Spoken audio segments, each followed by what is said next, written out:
Ataxia means lack of order. So ataxia isn't actually a condition, it's a symptom of a varied amount of conditions. Like I've got cerebellar atrophy, which means my cerebellum is shrinking, and your cerebellum controls your movements. It's saying your message goes from whatever part of the body you want to move, goes to your brain, then it goes to your cerebellum. The cerebellum sorts it out, sends it back to the brain, and then you make the movement. But because my cerebellum is shrinking, the message goes from my brain to my cerebellum, and my cerebellum goes, I'm not quite sure what to do there. It does happen, but it's very, very slow. Sometimes it doesn't happen at all. If I said I've got ataxia, I've got cerebellar atrophy, people say, yeah, what's that then? It's like, and I say, well, if you imagine you were drunk and then trying to walk in a straight line, but you can't, well, that's what it's like with somebody who has ataxia or cerebellar atrophy.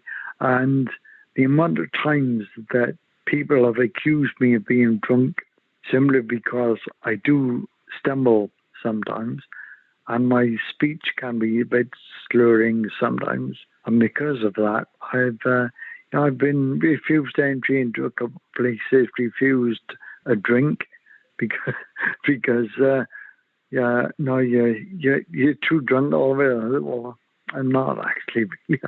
I've got a bit of a neuro problem. I think that there's an awful lot of people there with a lot of hidden illnesses, not just neurological problems, but there's an awful lot of other illnesses out there that nobody can see. And I think a bit more understanding. I think I'd like people to have a bit more understanding. With cooking and cleaning, the difficulty that I find is when I stand up, I've got to use an awful lot of energy and concentration just to do that, to stand. Instead of just concentrating on one thing, when I put my mind to concentrate on 2 or 3 things at the same time, that's what makes it doubly difficult. And as you know, they say us men can't multitask. Well, I try my best and I fail miserably.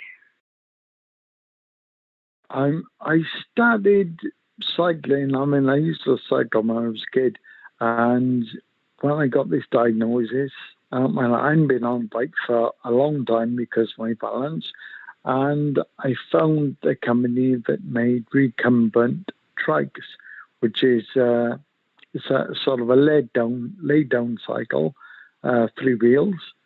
I thought, well, I give that a go. And while I joined Newport Social Cycling, and I thought to myself, well, I'd really like to challenge myself.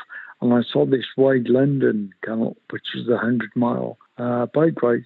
But you couldn't get a place there because all places, like the marathon, were all sold out apart from sponsored places. So I had to look through, and the first one that came up was Scope. I thought it was quite fitting that I do something for Scope, because Scope being a disability charity. So that's what set me off on doing some charity things. I think it's about $2,000 altogether. Now that I've started doing the half marathons of cycling and the wheelchair rugby,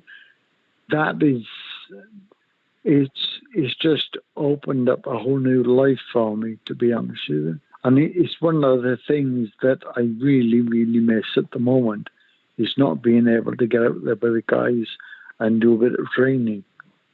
Because not only does it keep me fit, but it's good for mine and for all the other guys' mental health as well.